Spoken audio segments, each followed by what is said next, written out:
protocolo, digamos, Ahí empezó a hablar. bueno, vamos a empezar con la segunda parte del protocolo de medio interno que estamos armando con Vale y con Lu. Vamos a hablar de sodio.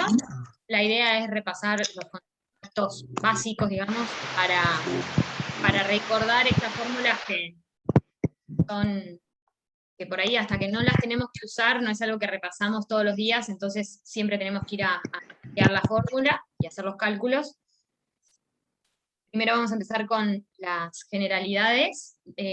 Vamos a hablar un poco de lo que es el sodio, de la homeostasis del sodio en el cuerpo. Vamos a hablar del valor normal del sodio, de las hiponatremias, hipernatremias y el manejo de estos trastornos. El sodio, entonces, sabemos que es el principal catión extracelular, ¿sí? De hecho, las hiponatremias son probablemente el trastorno electrolítico más frecuente en la etapa neonatal. Sabemos que su concentración en sangre va a estar totalmente relacionada con el agua y el balance hídrico del paciente. No es lo mismo decir hiponatremia que un sodio corporal bajo, ¿sí? No son sinónimos. A veces podemos tener hiponatremia y un sodio corporal normal o alto, y viceversa, ¿sí? Podemos tener una hipernatremia pero con sodio bajo, ¿sí? No son sinónimos. En los primeros días de vida, volví al anterior si querés, en los primeros días de vida vamos a tener un balance negativo de sodio, que va a acompañar esta disminución del componente extracelular, ¿sí? Así que los primeros días de vida tenemos la disminución del componente extracelular y también el balance negativo de sodio. Baja tanto el sodio sérico y el sodio corporal total. Y sabemos que las alteraciones del sodio pueden producir problemas, tanto a corto plazo como a largo plazo, sobre todo en lo que es el sistema nervioso central, que puede estar asociado a hemorragia interventricular, edema cerebral, y ya a largo plazo con alteraciones del neurodesarrollo, ¿sí? Si tenemos un sodio bajo, o sea, la hiponatremia la hipernatremia, perdón, en los primeros días de vida es un factor de riesgo para sangrado en la cabeza. En cambio, la hiponatremia ya, después de que se produce la primera pérdida, digamos, de agua postnatal, está asociado a menor crecimiento de los tejidos. Así que es muy importante tanto la hipo como la hiper, tratar de prevenirlas. Ahora sí, la siguiente. Bueno, entonces, ¿qué pasa en el recién nacido con el sodio? Como ya dije, primeros días de vida, balance negativo de agua, o sea, disminuye el espacio extracelular y también se pierde sodio con el agua. Tanto el término como el pretérmino, los recién nacidos, al principio tienen una capacidad limitada para eliminar el sodio. Entonces, en las primeras horas de vida hay riesgo de hipernatremia, ¿sí? Por eso, después vamos a ver que lo ideal es no colocarlo en los primeros días de vida. Además, el prematuro tiene mayor incapacidad para poder conservar ese sodio. Y va a ir, a menor edad gestacional, hay menor reabsorción de sodio. Entonces va a ir perdiendo más sodio en orina. Hasta las 34 o 35 semanas, un prematuro pierde mucho más sodio por orina que un término. Lo más común es que en el periodo neonatal temprano las alteraciones del sodio estén asociadas a que hay falta de agua. ¿Sí? Siguiente. Bueno, entonces, ¿por qué un prematuro va a tener mayor riesgo de hiponatremia, ¿no? Ya pasando la etapa, la primera de la disminución del espacio extracelular? Bueno, sabemos que el prematuro va a eliminar 2 a 8 veces más sodio por orina que un término.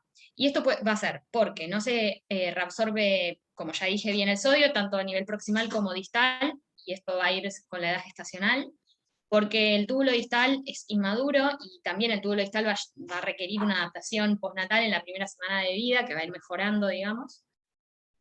¿Sí? Bien, hay un desequilibrio del glomérulo tubular, y además hay insensibilidad a la aldosterona, por lo cual no pueden reabsorber el sodio, tienen mayor péptido natriurético auricular, que sobre todo los de muy bajo peso al nacer tienen mayores niveles. Todo esto termina produciendo que aumente la fracción de excreción. Bien, esta es la fórmula de excitabilidad de la membrana, que habla de la relación que tienen los iones con la excitabilidad de la membrana. Arriba, en el numerador sería, tenemos el sodio, que cuando está alto, entonces la excitabilidad de la membrana va a estar aumentada. Por eso en la hipernatremia aumenta la excitabilidad de la membrana neuronal y puede haber convulsiones. En cambio, en la hiponatremia, si nosotros tenemos sodio bajo, baja esta cuenta, digamos, baja la carga de cationes y va a disminuir la excitabilidad de la membrana. Cuando disminuye el sodio, todos los síntomas son síntomas negativos, digamos, apnea, hipotonía, hiporreflexia, hipoactividad, letargo y no convulsiones. Puede haber convulsiones en la hiponatremia, pero pueden ser por el edema cerebral que puede llegar a producir, pero no por la hipernatremia per se. Bueno, el valor normal de sodio sabemos que es entre 135 y 145, y vamos a hablar de hiponatremia cuando es menor de 130, y de hipernatremia cuando es más de 150 miliequivalentes por litro. Bien, entonces, ¿cómo vamos a manejar el sodio en el recién nacido? Lo primero que tenemos que saber es que en las primeras días de vida, en las primeras 48-72 horas, no tenemos que dar sodio por el riesgo de hipernatremia que hablábamos antes. Tenemos que permitir que pierda líquidos, ¿sí? Para que haya balance negativo también de sodio, aunque el sodio en sangre lo tiene que ir manteniendo normal. Obviamente que cuando se produce la pérdida de agua importante, aumenta el ritmo diurético, ya empieza a aumentar la pérdida de sodio también, y hay que estar atento a que tenga un sodio sérico normal. Después, tenemos que saber que si le ponemos el sodio en el primer día de vida, por ejemplo, esto va a hacer que se demore la pérdida fisiológica de agua, que es parte normal, digamos, de la adaptación postnatal, así que deberíamos esperar a que se produzca esa pérdida de agua, y entonces hasta que no se establece, digamos, la diuresis, baja de peso, no deberíamos empezar con el sodio de rutina, por lo menos, a no ser que el chico tenga una hiponatremia real, ¿no? Que ahí, cuando ya hay riesgo de... A veces pasa que vemos que el sodio va aumentando a medida que el chico va bajando de peso, entonces ahí ya se podría empezar con el aporte. Y por lo general la dosis es de 1 a 3 miliequivalentes por kilo, y después siempre hay que tener, se aumenta según los requerimientos del paciente, y si no suplementamos ya empiezan a haber efectos adversos, ¿sí? Si no lo suplementamos en el momento que hay que suplementar, el chico no tiene sodio para el crecimiento de los tejidos.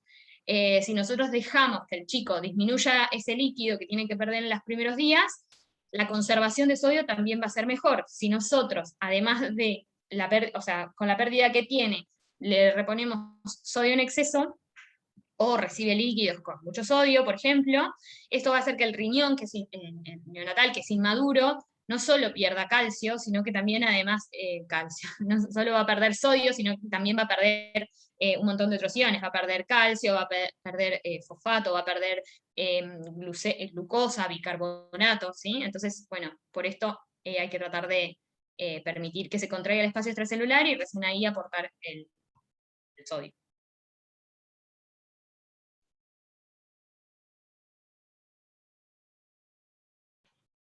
¿Vale? Bueno, con respecto a la hiponatremia, vamos a hablar sobre la definición, la clasificación, las causas, los síntomas que da la hiponatremia y cómo abordar el tratamiento de esta anomalía. Siguiente.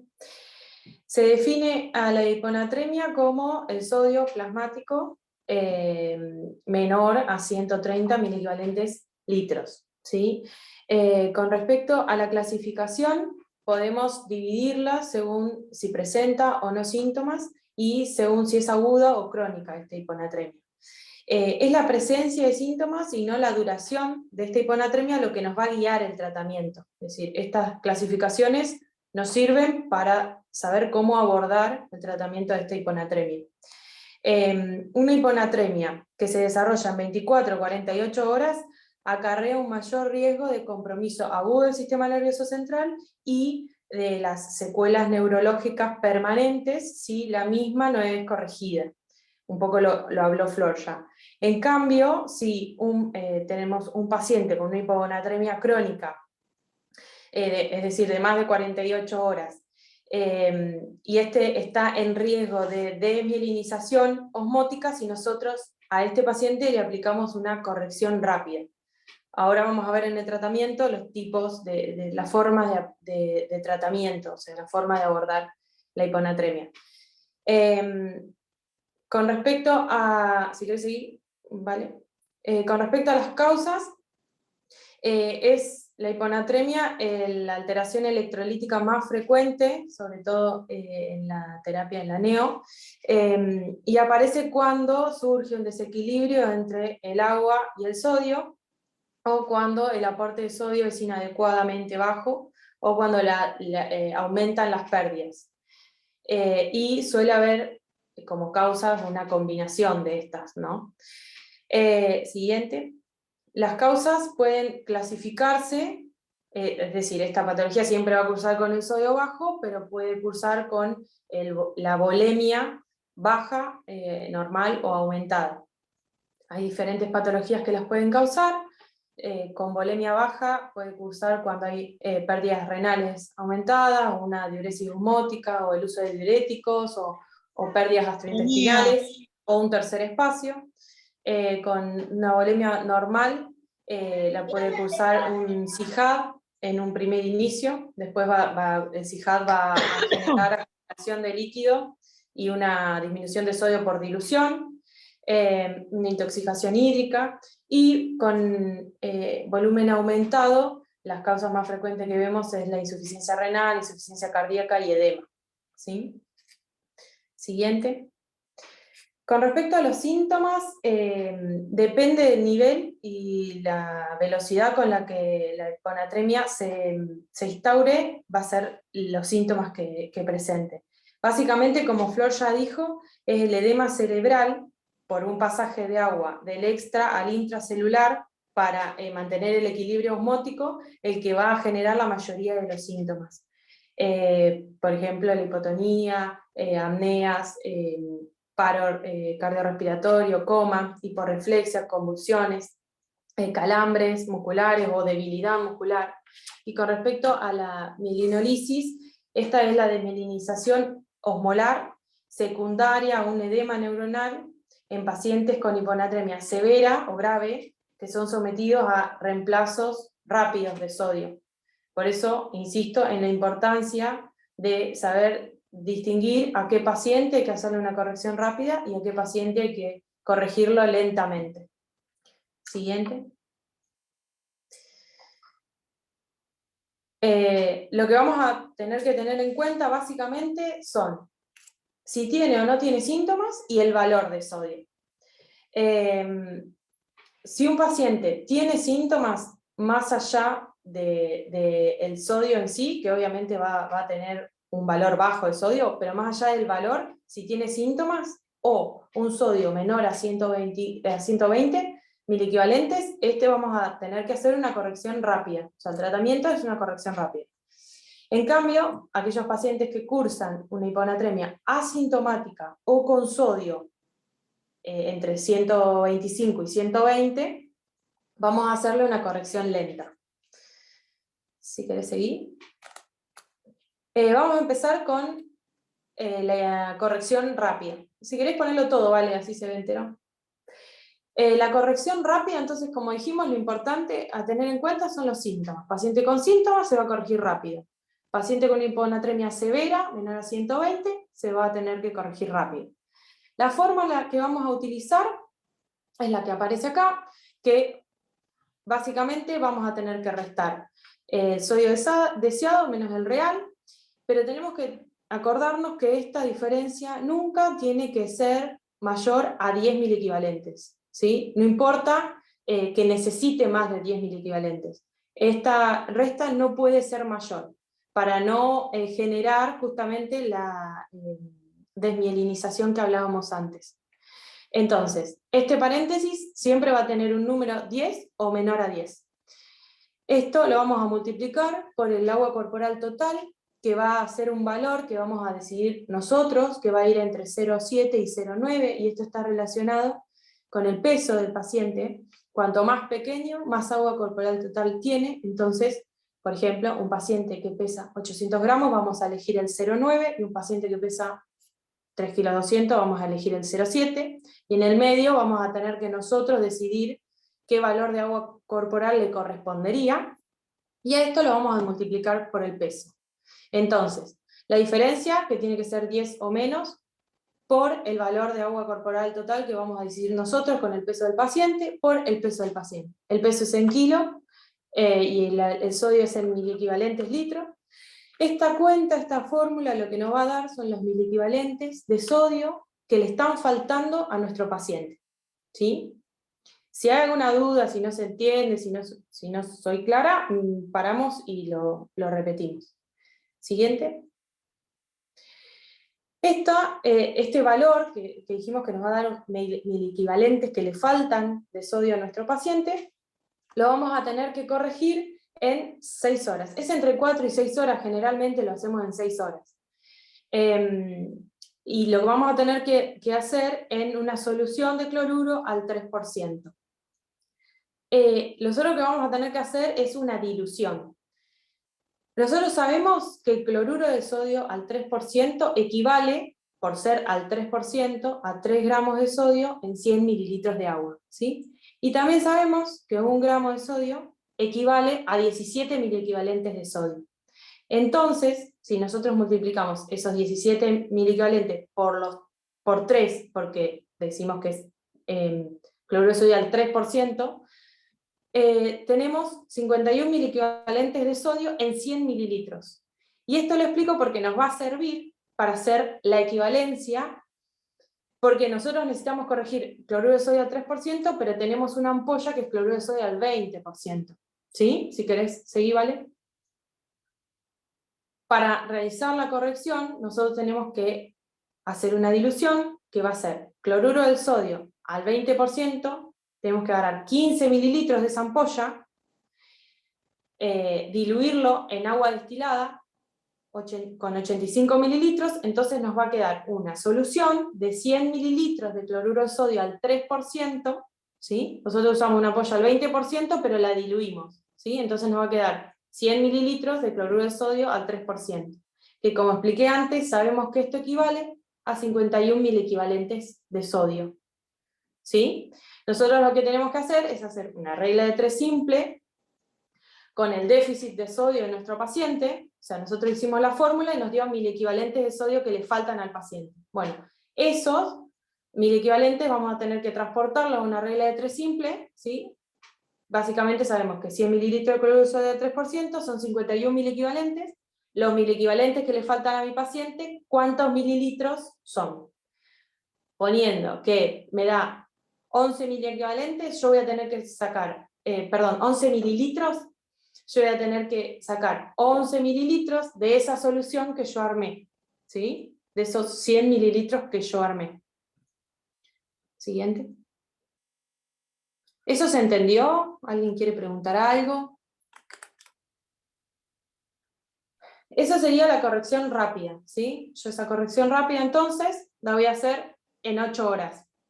Entonces yo esos mililitros que tengo los voy a dividir en 8, que van a ser las horas en las que yo tengo que pasar, y me va a dar los mililitros horas, o sea, el goteo, ¿sí? El goteo que yo tengo que indicar. Por otro lado, tenemos otra situación en la que el paciente está asintomático o tiene un sodio entre 125 y 120, ¿sí? Esta situación es la que yo tengo que corregir de forma lenta, es decir, en más tiempo, ¿sí? Van a ver que las fórmulas son parecidas y la dilución que armo es exactamente igual, pero cambia las horas que dura esa corrección. Las dos situaciones en las que sucede esto es por déficit corporal de sodio o por exceso hídrico. Siguiente. Vamos a comenzar con el déficit corporal de sodio. Fíjense que la cuenta, la ecuación que yo tengo que hacer es exactamente igual. Vamos a tener agua corporal total, por el peso, por la diferencia entre el sodio deseado y el sodio real, que acuérdense que no tiene que ser más de 10. Pero la diferencia es que, primero esta corrección va a ser en 24 horas, recuerden que la otra era en 8.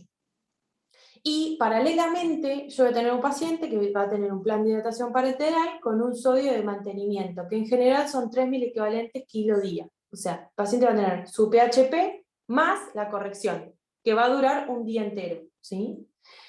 Pero, suponiendo que seguimos con el mismo paciente, pero esta vez es con, sin síntomas o con un sodio de 123. Yo a este paciente le voy a hacer la corrección lenta, y me va a dar exactamente los mismos, la cuenta es la misma, nos va a dar los mismos 11 mililitros. Esos 11 mililitros que yo logré con esta fórmula, lo voy a dividir a la mitad. Y 5,5 los voy a pasar en las primeras 8 horas. Y el resto de esos 5,5 que me sobran, los voy a pasar en las siguientes 18 horas. Pero cuando yo termino la primera parte, la primera mitad, en las primeras 8 horas, yo voy a tener que frenar la corrección, repetir un ionograma, fijarme cómo fue ese aumento de sodio, si aumentó poco, si aumentó demasiado, ¿sí? Para ver cómo voy a tener que seguir con la próxima, con la siguiente mitad de la corrección, ¿sí? Siguiente. Hay muchos pacientes que tenemos nosotros que tienen un descenso de peso exagerado, entonces esta fórmula que nosotros hacemos para sacar el déficit de sodio en nuestro paciente nos va a dar un déficit que no es real, ¿sí? Porque lo que perdió también es mucho líquido, ¿sí? Entonces, la fórmula, si bien es la misma, le agregamos la última parte, que es sumarle a 140 por la pérdida de peso, o sea, yo voy a calcular la pérdida de peso, la voy a multiplicar por 140 y se lo voy a sumar a la fórmula que ya veníamos nombrando, que va a ser la diferencia del sodio real menos el deseado, que no tiene que ser más de 10, por el agua corporal total por el peso, ¿sí? Le sumamos la pérdida de peso por 140. La pérdida de peso, acuérdense que tiene que ser en kilos, y recuerden que esta corrección va a ser acompañada por un aporte, un mantenimiento de sodio que va a estar en el plan de hidratación parenteral, ¿sí? Siguiente. Y otra situación diferente es la hiponatremia dilucional. Acá lo que vamos a tener es un exceso de agua que va a hacer que el sodio sea insuficiente por dilución, ¿sí? Entonces, lo que vamos a tener que calcular es ese exceso de agua, o sea, los litros de exceso de agua, ¿sí? Y este tratamiento va a ser la restricción hídrica, no poner sodio, no poner diuréticos para eliminar el líquido, ¿sí? Yo lo que voy a tener es que restringir a este paciente para que le elimine el líquido y regule el sodio, ¿sí? El cálculo que vamos a tener que hacer, empiezo por el paréntesis, es 1 menos la división entre el sodio real y el sodio deseado. A esto lo multiplicamos por el peso del paciente y a esto lo multiplicamos por los líquidos, el agua corporal total. Acuérdense que el agua es en litros, y el peso es en kilos y el sodio en miliequivalentes litros. ¿Sí? Siguiente. Para recordar, este descenso de la anatremia, acuérdense que tiene que tener un ritmo según las circunstancias. O sea, en una hiponatremia severa, asintomática, tenemos un ritmo de descenso de 0,5 miliequivalentes litro hora. Cuando la hiponatremia es sintomática, la corrección va a ser más rápida, entonces el aumento tiene que ser entre 1 a 2 miliequivalentes litro hora. Y recuerden que no tiene que ser más de 10 miliequivalentes en 24 horas. Muy bien.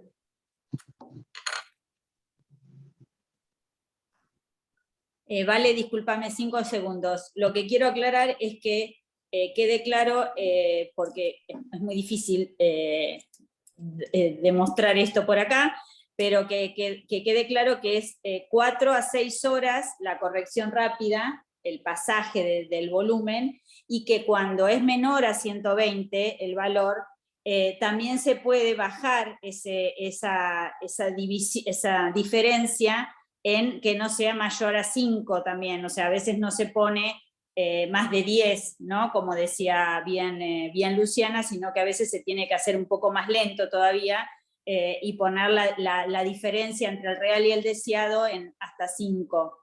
Y una vez que nosotros tenemos terminada esa corrección, se vuelve a realizar el sodio de control para ver, y bueno, y se visualiza en qué situación se encuentra el niño, y se vuelve a realizar la cuenta que corresponda para lo que estemos teniendo, ¿no? Si es que el sodio subió o no subió y se tiene que volver a realizar la misma corrección rápida de nuevo, o ya poder poner una lenta porque el sodio pasó a más de 125 y ya el paciente está sin síntomas. Nada más, dale.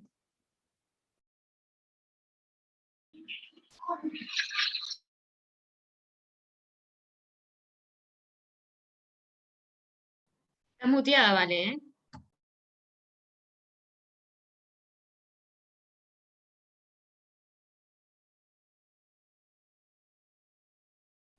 Vale, no se te escucha. Hola, ya está. No sé, se muteó solo. Ahí está. Lo que decía es que vamos a ver ahora el otro escenario, que sería la hipernatremia, que se define como el sodio mayor a 150 con o sin síntoma y la severa mayor a 170. Tener en cuenta que los síntomas, como dijo Flor, se van a relacionar todos los síntomas con el sistema nervioso central, porque según la fórmula que vimos de excitabilidad, va a aumentar el sodio y eso va a hacer que aumente el umbral de excitabilidad. Entonces, cualquier estímulo que el sistema nervioso o las células tengan van a generar síntomas positivos. Entonces vamos a tener temblores, hipotonía, convulsiones, letargo, bueno, y en los casos leves van a ser mala actitud alimentaria, lo que podemos llegar a encontrar. Estos síntomas se van a relacionar con la deshidratación que tenga las células, y esa deshidratación va a dar los síntomas dependiendo el tiempo que lleve, o sea, cuánto tiempo tenga de instauración este aumento de la hipernatremia, como pasaba en la hiponatremia. Una de las cosas que también puede llegar a tener un poco a largo plazo o tardío, inmediato sería, es el sangrado intraventricular, que se vio relacionado en 5% de los pacientes y mayormente puede llegar a estar aumentado esos 5% si nosotros tenemos un descenso y un aumento o un descenso muy progresivo, tanto en el aumento del sodio como cuando tenemos el tratamiento.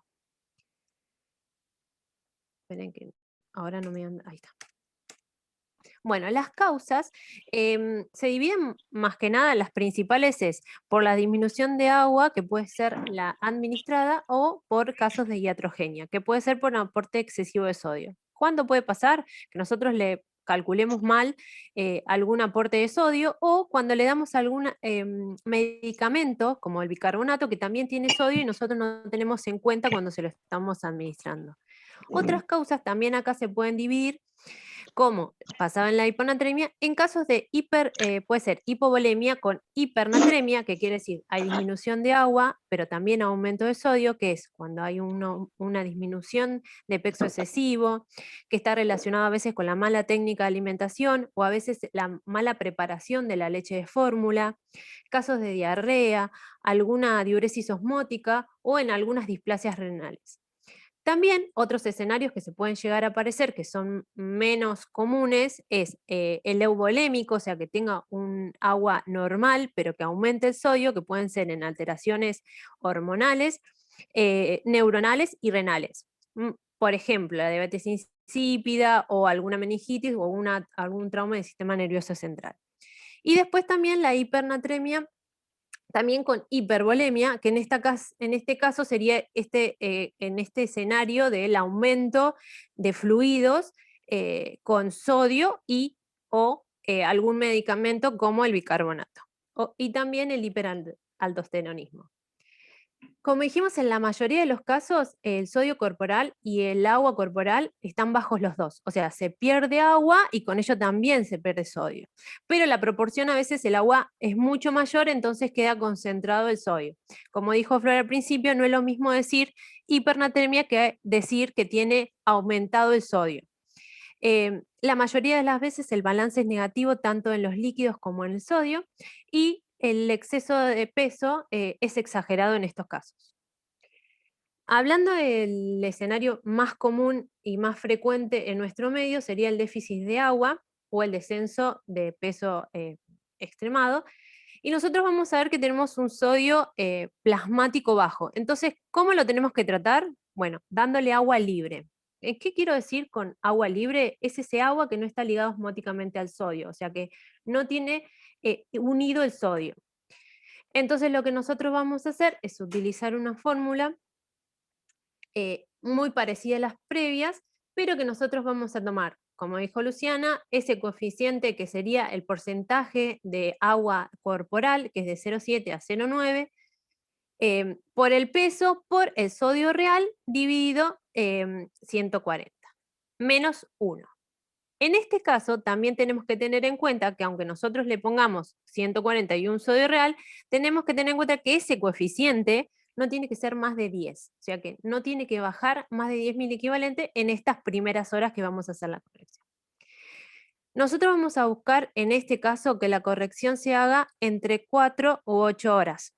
Entonces nosotros le vamos a administrar tanto el agua libre, que es este agua que no es osmóticamente ligada, y además le vamos a poner líquidos que el niño necesite basalmente. Pero este líquido basalmente también tiene que tener un porcentaje de sodio, o sea, tenemos que tener un agua no libre, o sea, agua ligada en sodio. Entonces nosotros tenemos que saber cuál es la concentración de sodio que tenemos y lo vamos a ver ahora en breve.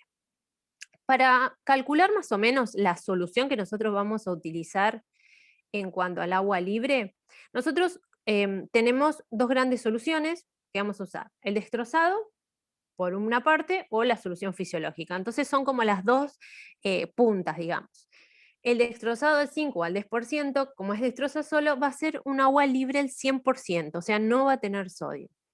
Y después tenemos la solución fisiológica, que vamos a tener una solución que va a ser ligada totalmente al sodio. Nosotros tenemos que en 100 mililitros tenemos 15,4 mil equivalentes. Esto quiere decir que 100% ligada o 0% agua libre. Después nosotros, dependiendo la cantidad de líquido que nosotros le queramos administrar al niño de agua libre, vamos a hacer la solución. Entonces ahí vamos a hacer porcentajes. Sabemos que si en la solución fisiológica la dividimos a la mitad, vamos a tener un 50% de agua libre, que esto correspondería a 7,7 miliequivalentes en 100.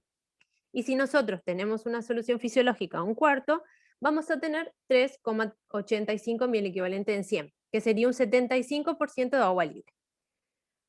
Para hacerlo más fácil, podemos hacer, como dice en este gráfico, calcular que el fisio al 3/4 es 100 mililitros, lo dividimos en 4.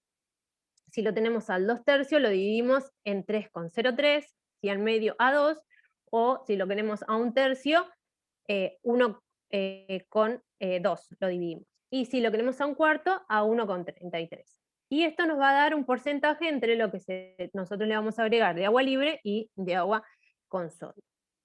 Entonces, como había dicho previamente, nosotros le vamos a agregar el agua libre, pero además nosotros, para que este niño no sea agua totalmente libre y que el sodio se diluya o nosotros lo hagamos bajar de una forma muy brusca, vamos a darle unos líquidos basales con una concentración de sodio.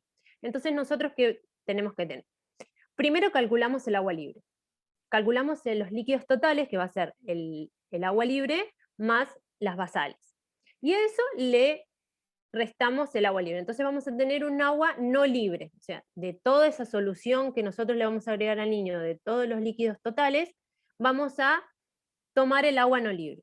Del agua no libre tenemos que saber que vamos a hacer una cuenta fácil, que 15,4 mil equivalentes va a tener por agua no libre dividido en líquidos totales.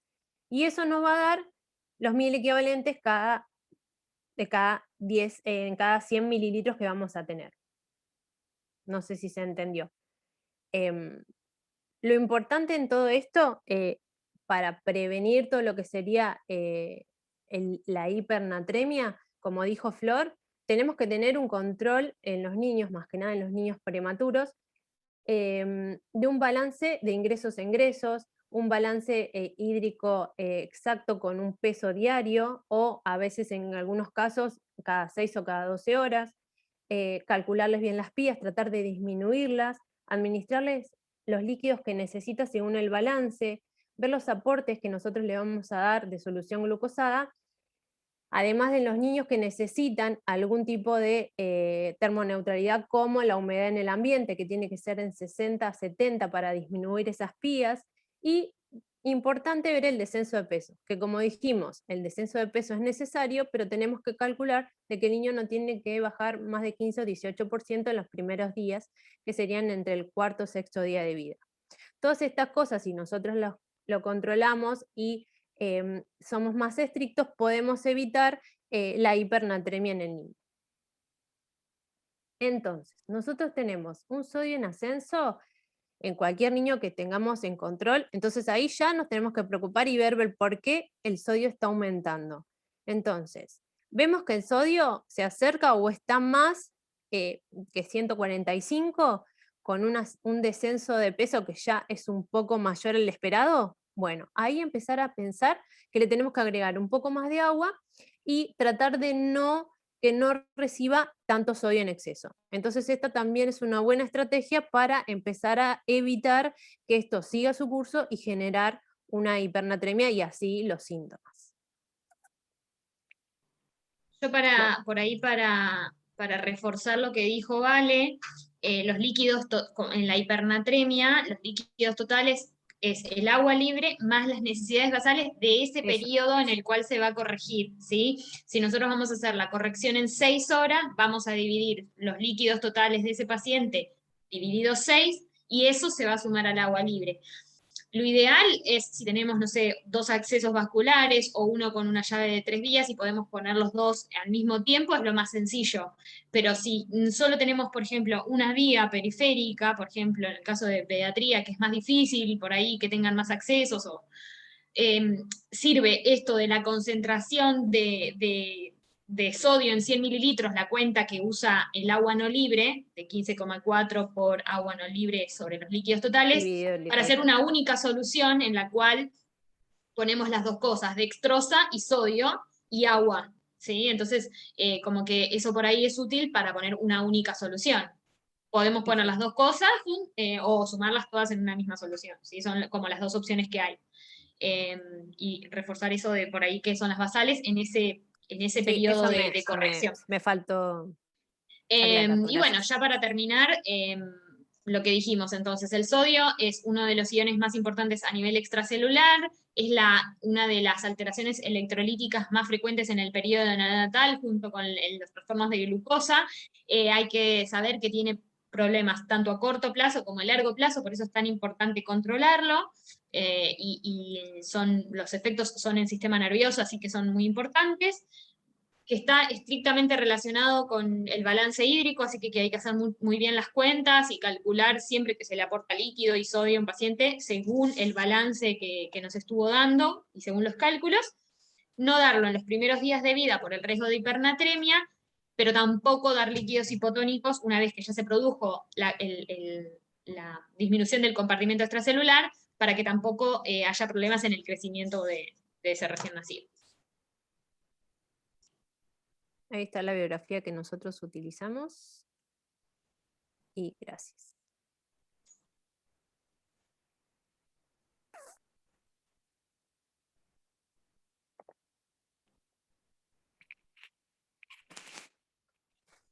Si tienen dudas, pregúntenos, porque sabemos que no quisimos poner ejemplos para no complicarlo, pero... Para la grabación, Flor. ¿No? Ah, sí.